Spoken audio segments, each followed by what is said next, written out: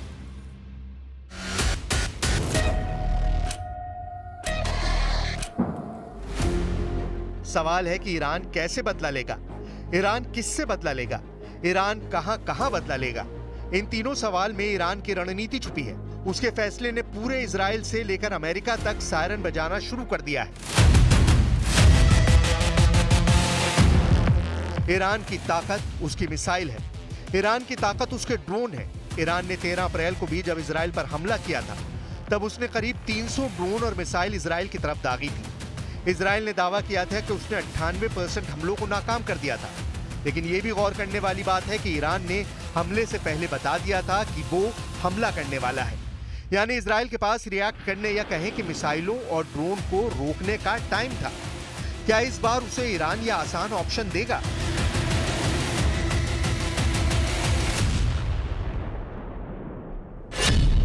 सबसे बड़ा सवाल, क्या नेतन्याहू ईरान का टारगेट नंबर 1 बन चुके हैं? क्या नेतन्याहू के बाद उनके रक्षा मंत्री योव गैलेंट टारगेट नंबर 2 हैं?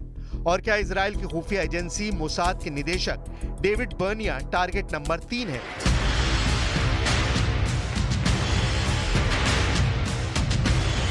ईरान की नजर अमेरिका पर भी है और अगर ईरान के जवाबी हमलों में अमेरिका दखल देता है तो खाड़ी में मौजूद अमेरिकी सैन्य अड्डों पर भी ईरान की मिसाइलों की बरसात हो सकती है। ये बात अमेरिका ने इजराइल को भी बता दी है और उसके हिसाब से पेंटागन ने भी अपनी तैयारी शुरू कर ली है। बड़ी बात यह है कि बाइडेन ने कहा है कि वो सीज फायर चाहते हैं।